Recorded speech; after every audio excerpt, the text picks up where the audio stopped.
സമയം സമാഗതമാ സകലരും അനുദപിക്കാൻ സർവം സമർപ്പിക്കുവാൻ സകലരും അണഞ്ഞിടുമെൻ. ചേർന്ന് പാടാം. സമയം സമാഗതമാ സകലരും അനുദപിക്കാൻ സർവം സമർപ്പിക്കുവാൻ സകലരും അണഞ്ഞിടുവിൻ. അനുദാപിയെ കൈകൾ നീട്ടി ചേർത്തണയ്ക്കാൻ അനുഗമിക്കാൻ ഒരുക്കിടുവാൻ ആത്മാവിനാൽ നിറച്ചിടുവാൻ ആഗതനായവൻ വിളിച്ചിടുന്നു. അനുദാപിയെ ചേർത്തണയ്ക്കാൻ അനുഗമിക്കാൻ ഒരുക്കിടുവാൻ ആത്മാവിനാൽ നിറച്ചിടുവാൻ ആഗതനായവൻ വിളിച്ചിടുന്നു. പരിശുദ്ധ പരമദിവ്യകാരുണ്യത്തിന് ആരാധനയും സ്തുതിയും പുകഴ്ചയും ഉണ്ടാകട്ടെ. പരിശുദ്ധ പരമദിവ്യകാരുണ്യത്തിന് ആരാധനയും സ്തുതിയും പുകഴ്ചയും ഉണ്ടാകട്ടെ. പരിശുദ്ധ പരമദിവ്യകാരുണ്യത്തിന് പ്രൈസ് ദി ലോർഡ്. അടുത്ത വാക്ക് കേട്ടോ, അമ്മേ പരിശുദ്ധമ്മേ, ഭൂസ്വലോകങ്ങളുടെ രാജ്ഞിയായ അമ്മയ്ക്ക് ഭൗമ സംരക്ഷണത്തിനായി പ്രപഞ്ച പ്രകൃതിയെ തന്നെ തിരുസഭ പ്രതിഷ്ഠിക്കുവാൻ ഈ പ്രത്യക്ഷീകരണം വഴി ഇടയാക്കണമേ. കുറേ നാളിങ്ങനെ ഉപവസിച്ചും പ്രാർത്ഥിച്ചും നടന്നപ്പോഴേ ഈ പ്രത്യക്ഷീകരണ പ്രാർത്ഥന കിട്ടുന്ന വലിയൊരു ഉപവാസത്തിൻ്റെ കാലത്താണ്. അന്നിതൊക്കെ എഴുതി വെക്കുമ്പോൾ ഒരു 1.5 സെക്കൻഡ് ഒരു മിനിറ്റ് കൊണ്ടാണ് ഇത് മൊത്തം എഴുതിയത്. നമ്മൾ ബുദ്ധി കൊണ്ട് എഴുതുമ്പോൾ നമ്മൾക്ക് 1.5 ദിവസം വേണ്ടി വരും. നമ്മൾ ആത്മാവിൻ്റെ ശക്തിയിൽ എഴുതുമ്പോൾ 1 മിനിറ്റ് പോലും വേണ്ടി വരത്തില്ല. ഞാൻ അർത്ഥം പോലും എനിക്കറിയത്തില്ല ഞാൻ ഇത് എഴുതുന്ന കാലത്ത്. ഇപ്പം കൃത്യമല്ല ഇത്. ഐസ്ലാൻഡ് ഇപ്പം ന്യൂസിലാൻഡിൽ പോകണ്ടെന്ന് ഒരു മകളോട് പറഞ്ഞു. ചിലപ്പോൾ അവളുടെ ശാരീരിക പ്രകൃതിയും ആ രാജ്യത്തെ തണുപ്പുമായിട്ട് ചിലപ്പോൾ യോജിക്കാത്തത് കൊണ്ടായിരിക്കും. ഇപ്പം ഐസ്ലാൻഡിൽ എന്താ സംഭവിച്ചിരിക്കുന്നത്? 45% ഐസ് ഉരുകി നമ്മുടെ സമുദ്രത്തിൽ ചേർന്നിരിക്കുക. നിങ്ങൾ നെറ്റ് പരിശോധിച്ചാൽ മനസ്സിലാവും. 45 ഐസ്ലാൻഡ് എന്ന് പറയുന്നത് അവിടെ ഐസ് മാത്രമേ ഉള്ളൂ. നമ്മുടെ ഇന്ത്യ പോലെ ഒരു രാജ്യം മുഴുവൻ ഐസ് മൂടി കിടക്കണ പോലെയാണ്. അത് വിണ്ടിട്ട് ഐസ് വിണ്ട് നമ്മൾക്ക് കന്യാകുമാരി മുതൽ കാസർഗോഡ് വരെ വിണ്ട് കഴിഞ്ഞാൽ എങ്ങനെ ഇരിക്കും അതുപോലെ ചൂട് കയറി ഐസ് വിണ്ടിട്ട് 45% ഐസ്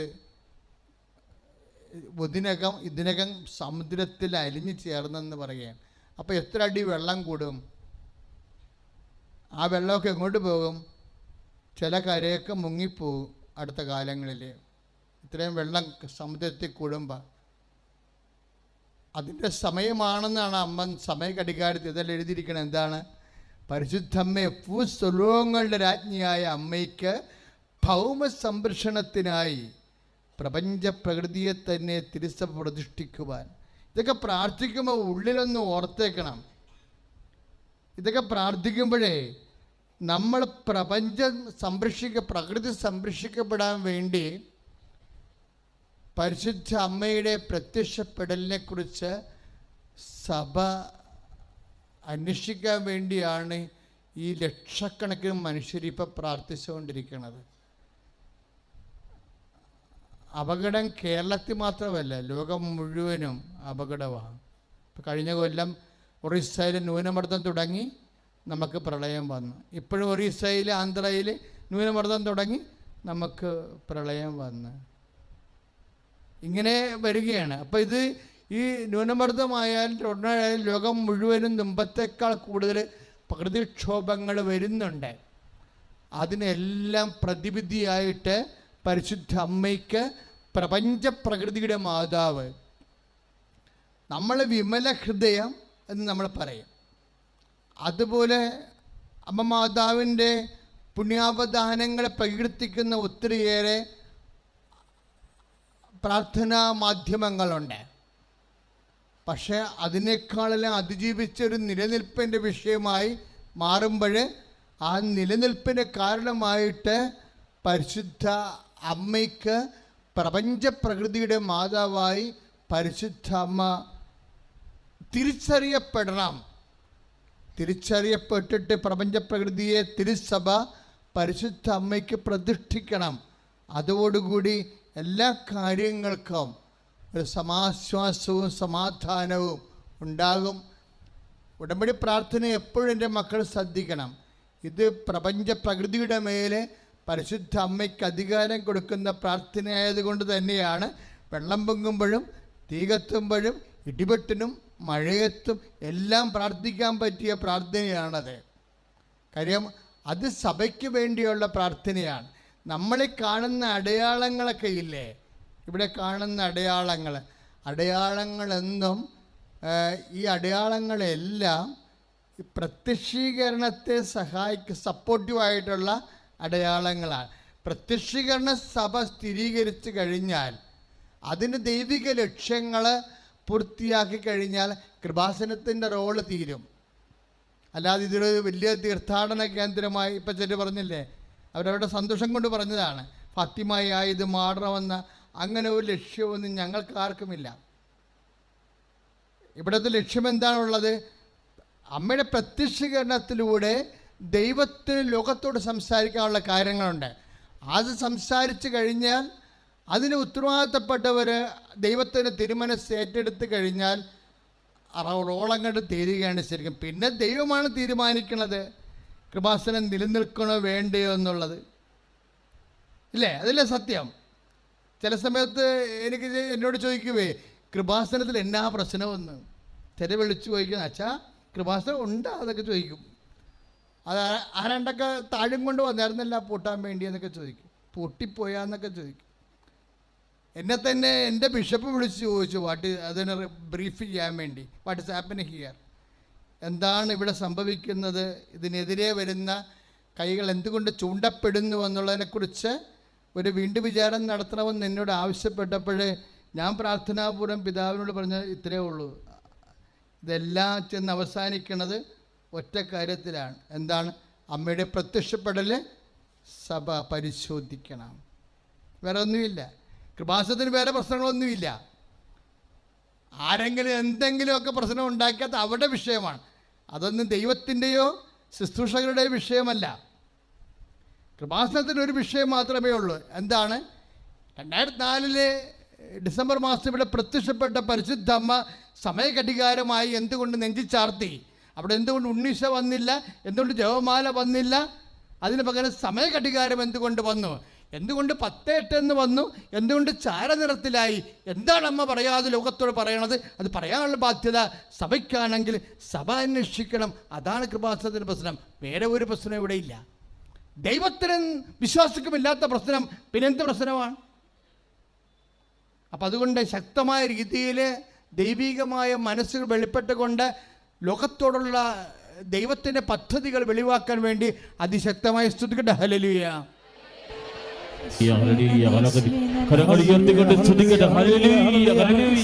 കർത്താവിന്റെ സാന്നിധ്യം വെളിപ്പെടുത്തണമേ കർത്താവേ. എല്ലാ നിയോഗങ്ങളുടെ മേലും കർത്താവേ അങ്ങയുടെ സാന്നിധ്യം വെളിപ്പെടുത്തണമേ. 2004 ഡിസംബർ 7 കൃപാസന അൾത്താരയിൽ പ്രത്യക്ഷയായ വാഗ്ദാന പേടകമായ പരിശുദ്ധ അമ്മേ, അമ്മയുടെ പ്രാർത്ഥിക്കുന്ന ഓരോ മകനെയും മകളെയും ഏറ്റെടുക്കണമേ. ദൈവമാതാവേ എന്നെന്നും പ്രാർത്ഥിക്കണേ. ഏറ്റവും ആദ്യം അമ്മ മാതാവിൻ്റെ പ്രത്യക്ഷീകരണത്തിൻ്റെ സാക്ഷിയാക്കിയതിനെ ഓർത്ത് 1000 നന്ദി പറയുന്നു.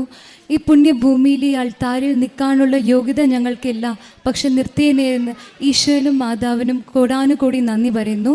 എൻ്റെ പേര് ഈഷ അഗസ്റ്റിൻ, ഇതെൻ്റെ മമ്മി ബിജി അഗസ്റ്റിൻ, പപ്പ അഗസ്റ്റിൻ. ഞങ്ങൾ പോർട്ട് ബ്ലെയർ ആൻഡമാനിൽ നിന്ന് വരുന്നു.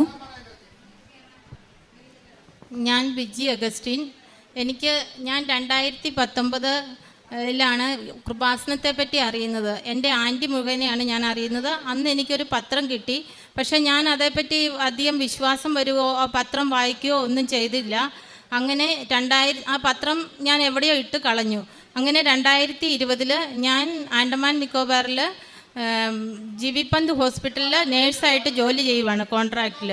അപ്പോൾ ഞങ്ങളുടെ ജോബിൽ അന്നേരം വന്ന ഒരു ഓഫീസർ കുച്ച് പ്രോബ്ലം ക്രിയേറ്റ് ചെയ്തു. അപ്പോഴത്തേക്കും ഞങ്ങളുടെ ജോലി പോകുന്ന ഒരവസ്ഥ വന്നു. അപ്പോൾ എൻ്റെ മമ്മി പറഞ്ഞു, നീ ഒന്ന് പ്രാർത്ഥിക്കുക, ആൻറ്റിയുടെ മോൻ പ്രാർത്ഥിച്ചിട്ട് അവന് ജോലി കിട്ടി, നീ ഒന്ന് കൃപാസന മാതാവിനോട് പ്രാർത്ഥിക്കാൻ പറഞ്ഞു.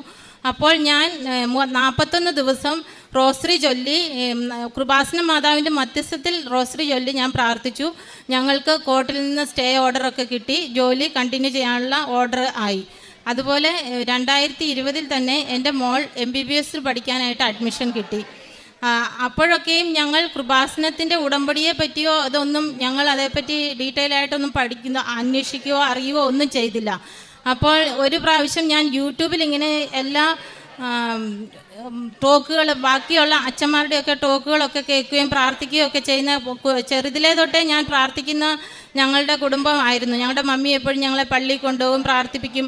അങ്ങനെ ഞങ്ങൾ എപ്പോഴും മാതാവിനോടും ഈശോയോടും പ്രാർത്ഥിക്കുന്ന ഒരു കുടുംബമായിരുന്നു. അപ്പോൾ ഞാനിങ്ങനെ യൂട്യൂബിൽ ഓരോ പ്രാർത്ഥനകളൊക്കെ കേട്ട് പ്രാർത്ഥിക്കുമായിരുന്നു. അപ്പോൾ അച്ഛൻ്റെ ഒരു ടോക്ക് കേൾക്കാനിടയായി. ആ ടോക്ക് കേൾക്കുമ്പം എനിക്ക് അച്ഛൻ്റെ സൗണ്ടോ അച്ഛൻ്റെ ഇതൊന്നും എനിക്ക് ഇഷ്ടപ്പെട്ടില്ല, സോറി അച്ഛാ. പിന്നെ അത് കഴിഞ്ഞ് ഞാൻ കേട്ടത് അച്ഛൻ്റെ ഒരു ട്രോള്, അച്ഛൻ അങ്ങനെയാ. അത് കഴിഞ്ഞ് ഞാൻ കൃപാസനത്തിൻ്റെ മാതാവിനെ പറ്റി പ്രാർത്ഥിക്കാൻ ഞാൻ എപ്പോഴും നിത്യസഹായ മാതാവിനോട് പ്രാർത്ഥിക്കുമായിരുന്നു. അങ്ങനെ പ്രാർത്ഥിച്ചുകൊണ്ടിരിക്കുമ്പോൾ 2020 എൻ്റെ മകൾക്ക് MBBS അഡ്മിഷൻ കിട്ടി ആൻഡമാൻ നിക്കോബാർ മെഡിക്കൽ കോളേജിൽ. കിട്ടിക്കഴിഞ്ഞ് ഇവർക്ക് 2021 ക്ലാസ് സ്റ്റാർട്ടാകുന്നത്. അതിന് കോവിഡിൻ്റെ സെക്കൻഡ് ഫേസ് സ്റ്റാർട്ടായി. അപ്പോൾ ഇവർക്ക് ഓൺലൈൻ ക്ലാസ് തുടങ്ങി. അത് കഴിഞ്ഞ് ആ സമയത്തൊന്നും ഇവള് ശരിക്കും ഓൺലൈൻ ക്ലാസ്സസിൽ ശരിക്കും അറ്റൻഡ് ചെയ്യാതെയും പഠിക്കാതെയും പെട്ടെന്ന് തന്നെ ഫസ്റ്റ് ഇയറിൻ്റെ എക്സാം വന്നു. ഇവർക്ക് ഒരു സബ്ജക്റ്റ് മാത്രം ക്ലിയർ ആയുള്ളൂ, ബാക്കി സബ്ജക്റ്റ് ഫെയിലായി. അപ്പോൾ ഇവളുടെ കൂടെയുള്ള 52 പിള്ളേർ ഫെയിലായി. അപ്പോൾ ഞങ്ങൾ ഓർക്കുന്നത് വെച്ചാൽ ഇവൾ അക്കാഡമിക്സ് ഇതിൽ ഒരിക്കലും ഒരു വീക്കായിട്ടുള്ള സ്റ്റുഡൻ്റ് അല്ലായിരുന്നു. അപ്പം നമുക്കൊരു പേടിയില്ല. ഞങ്ങൾക്ക് ഇവളെ പറ്റി ഒരു അഹങ്കാരം, ഒരു ഗർവമായിരുന്നു എല്ലാവരുടെയും മുമ്പിൽ. ഇവള് നല്ലൊരു സ്റ്റുഡൻ്റ് ആയിരുന്നു, എല്ലാ കാര്യത്തിലും മുമ്പിലായിരുന്നു. അങ്ങനെ ഒരു ഭയങ്കര ഒരു അഹങ്കാരം ഞങ്ങളുടെ മനസ്സിൽ രണ്ടുപേരുടെയും, പപ്പയുടെയും മമ്മിയുടെയും, ഞങ്ങളുടെ രണ്ടുപേരുടെയും മനസ്സിലുണ്ടായിരുന്നു. അപ്പോൾ തോറ്റപ്പോഴും ഞങ്ങൾക്ക് ഞങ്ങൾ ആരോടും അങ്ങനെ ആരോടൊന്നും പറഞ്ഞില്ല. നെക്സ്റ്റ് സപ്ലിയിൽ അവൾ എഴുതിയെടുത്തോളും, അവൾക്ക് ആദ്യത്തെ പഠിക്കാൻ സമയം കിട്ടാത്തതുകൊണ്ടാണ്. അപ്പോൾ ഞങ്ങൾ സപ്ലി എഴുതി. പിന്നെ അവൾ പ്രാർത്ഥിച്ചു. ഞങ്ങൾ പ്രാർത്ഥിക്കും, പള്ളിയിൽ പോകും, എല്ലാം ചെയ്യും. കൃപാസന മാതാവിനോട് പ്രാർത്ഥിക്കുന്നില്ലായിരുന്നു. എന്നിട്ട് പിന്നെ ഇവളെ എഴുതി. പിന്നെയും അവൾ ആ സബ്ജക്റ്റ് എല്ലാം പോയി തോറ്റു.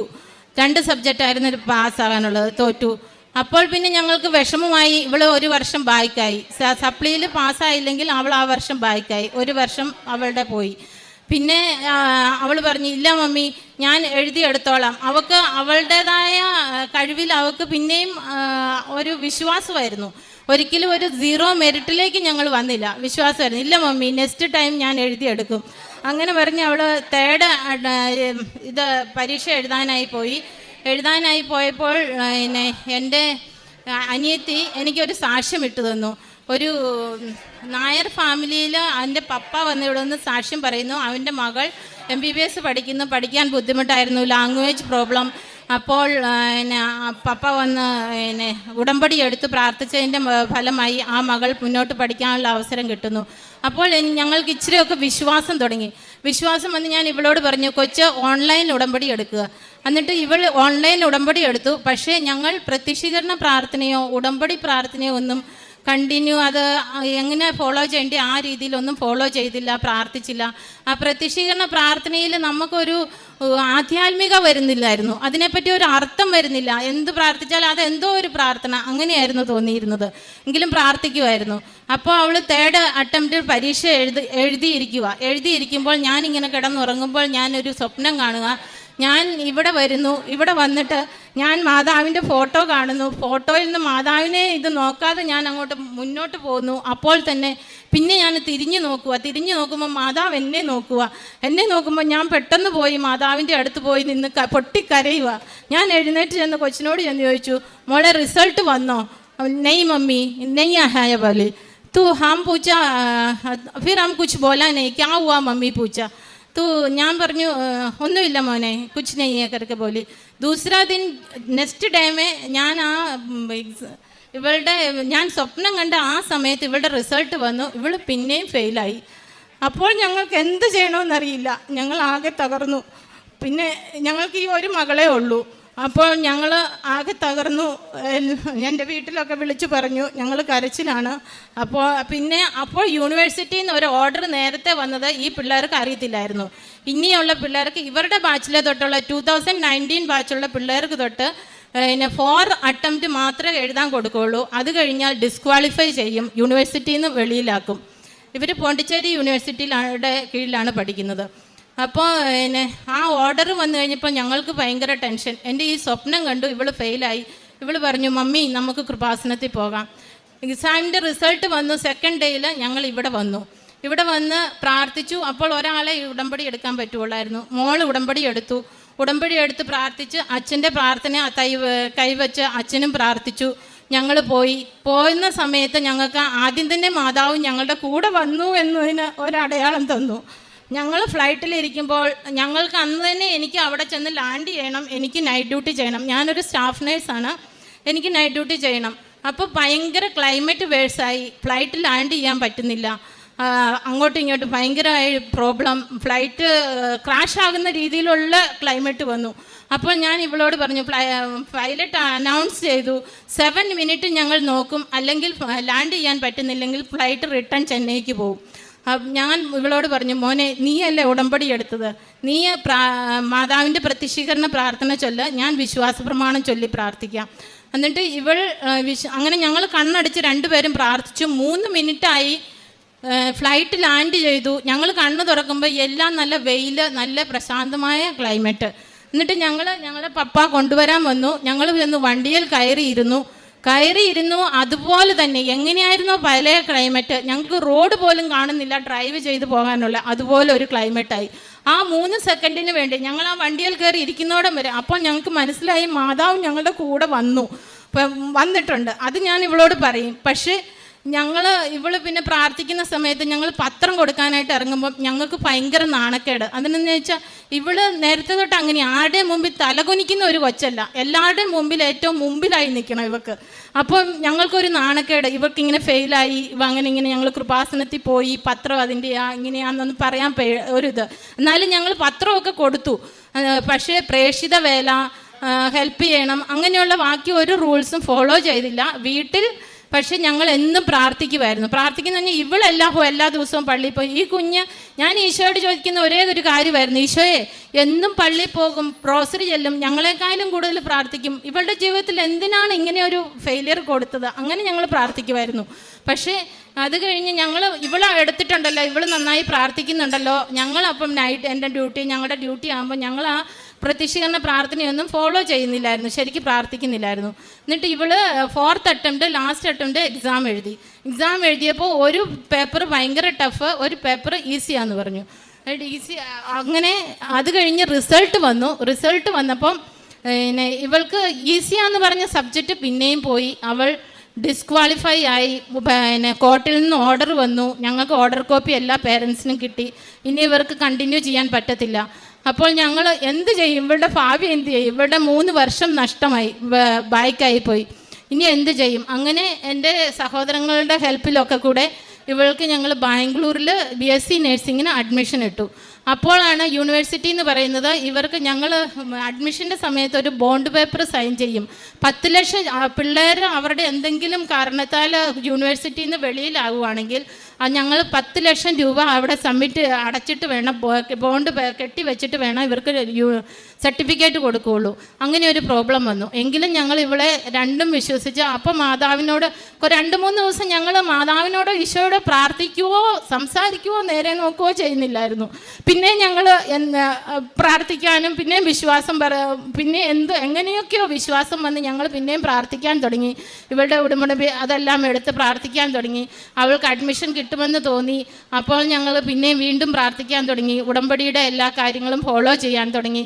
അങ്ങനെ അഡ്മിഷന് വേണ്ടി ബാംഗ്ലൂർക്ക് കൊണ്ടുവരുന്ന സമയത്ത് ഇവൾ അവളുടെ ഉടമ്പടി അതൊന്നും ആർക്കും കൈമാറാൻ പാടില്ല. അപ്പോൾ ഉടമ്പടി തൈലവും ഉടമ്പടി കാശുരൂപവും എല്ലാ സാധനങ്ങളും ഇവളെ എടുത്തുകൊണ്ട് വീട്ടിൽ നിന്ന് ഇറങ്ങുമ്പോൾ എൻ്റെ മനസ്സിൽ നിന്ന്, എൻ്റെ ചങ്കിൽ നിന്ന്, ഞങ്ങളുടെ വീട്ടിൽ നിന്ന് ഈശോയും മാതാവ് ഇറങ്ങിപ്പോകുന്ന ഒരു ഫീലിംഗ് ഞങ്ങൾക്ക് വന്നു. ഭയങ്കര ഒരു വിഷമം. എന്നാലും ഞങ്ങൾ പോയി ബാംഗ്ലൂർ ചെന്നു. അഡ്മിഷൻ എല്ലാം എവിടെയൊക്കെ പ്രോബ്ലം ഉണ്ടോ അവിടെയൊക്കെ ഞങ്ങൾ എന്നും ഉടമ്പടി കാശുരൂപോ ഉടമ്പടി ഉപ്പും ഒക്കെ ഇട്ട് പ്രാർത്ഥിച്ച് ഞങ്ങളെല്ലാം ചെയ്ത് ഇവർക്ക് അഡ്മിഷൻ കിട്ടി. 3 മാസത്തെ സമയം തന്നു സർട്ടിഫിക്കറ്റ് സബ്മിറ്റ് ചെയ്യാൻ വേണ്ടി. അപ്പോൾ ഞങ്ങൾ കോർട്ടിൽ ഇവർ 13 പിള്ളേർ ഫെയിലായിരുന്നു.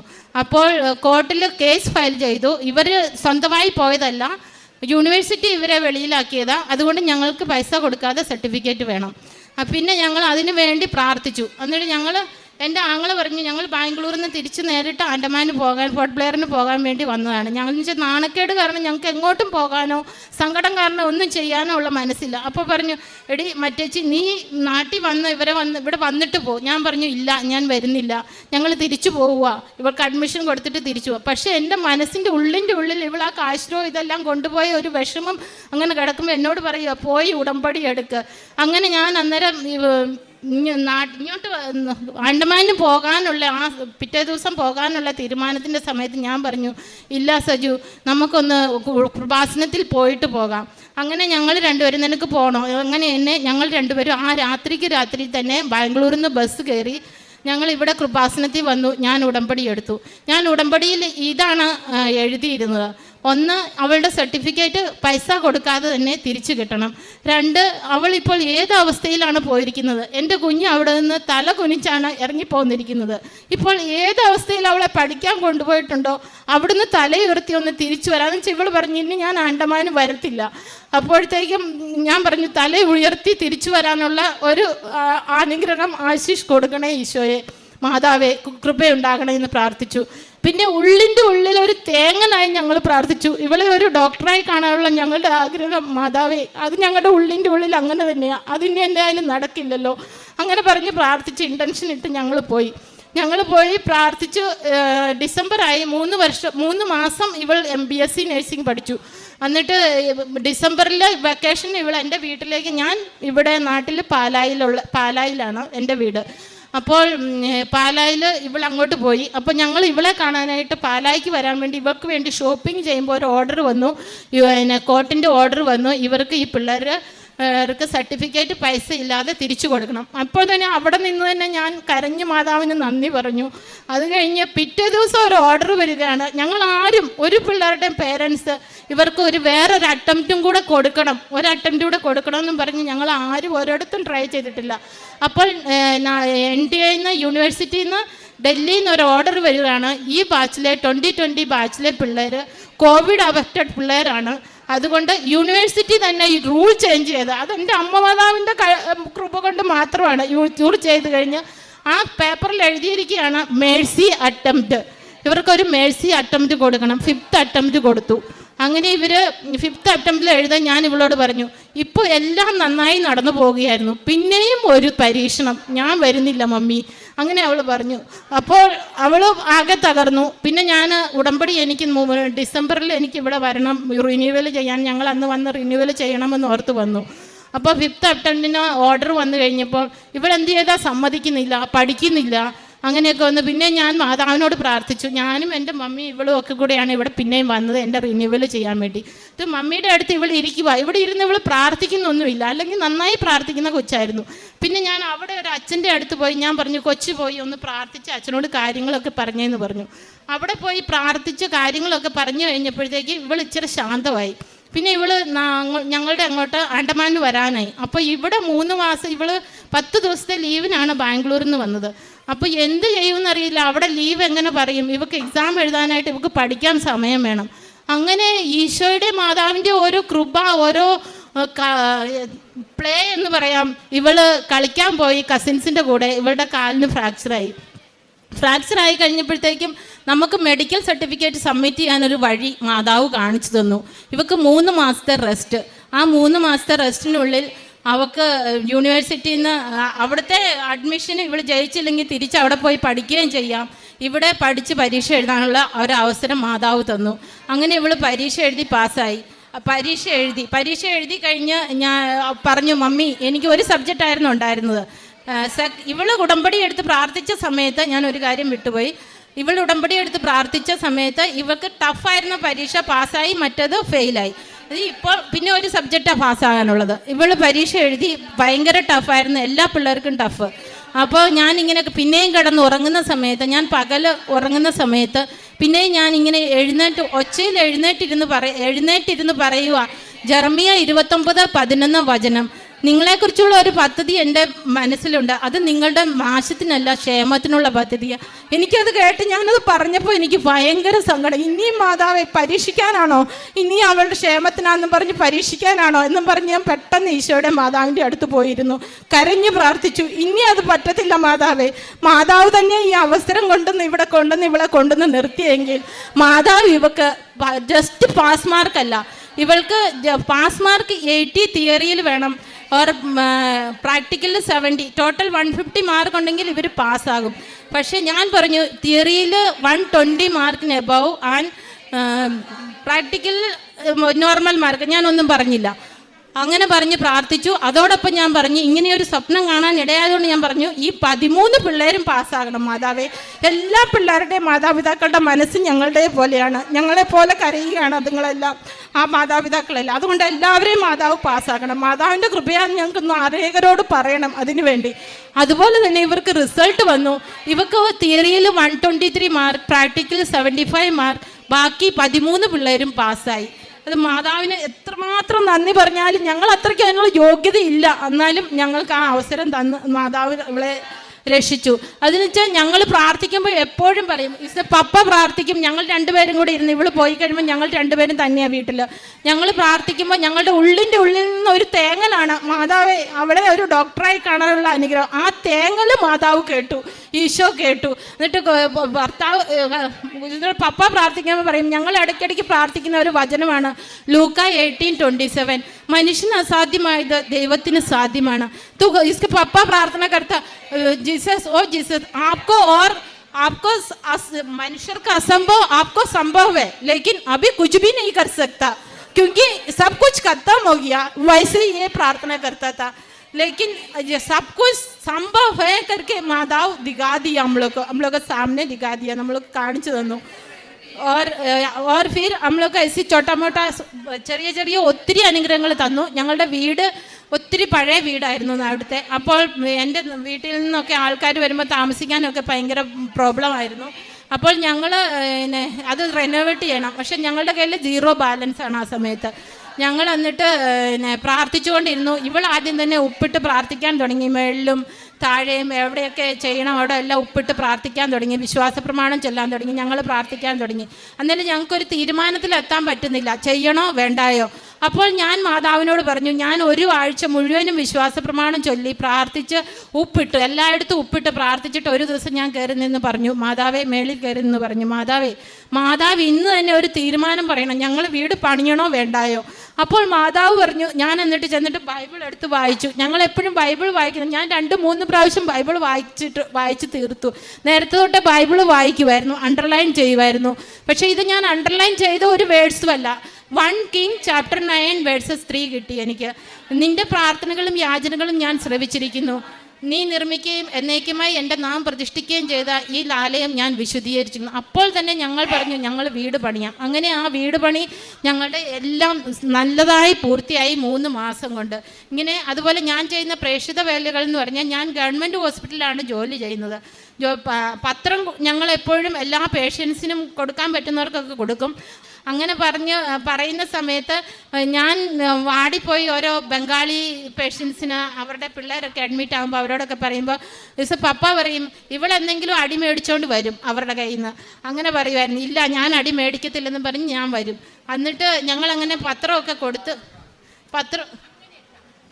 കൊടുത്ത് പ്രാർത്ഥിച്ച് പിന്നെ ഞാൻ വാർഡിൽ ഓരോ പിള്ളേർ ഒത്തിരി സിക്കാകുമ്പോൾ ഞാൻ അങ്ങനെ ഒത്തിരി സാക്ഷ്യങ്ങളുണ്ട്. ശിക്ഷാകുമ്പോൾ അവർക്ക് തൈലം തൊട്ട് പ്രാർത്ഥിച്ച് ഉപ്പ് കൊടുത്തും അവരുടെ പേരൻസിനെ കൺവിൻസൻസ് ചെയ്ത് പ്രാർത്ഥിപ്പിച്ച് കൂടുതലും നോൺ ക്രിസ്ത്യൻസ് ആയിട്ടുള്ള ആൾക്കാർ അപ്പോൾ കൂടുതൽ വിശ്വാസത്തിലേക്ക് വരികയും ഒത്തിരി പിള്ളേർക്ക് ഒരു കൊച്ച് വെന്റിലേറ്ററിൽ നിന്ന് തന്നെ അതിൻ്റെ അമ്മ ബംഗാളി നോൺ ക്രിസ്ത്യൻ വെന്റിലേറ്ററിൽ നിന്ന് തന്നെ അതിന്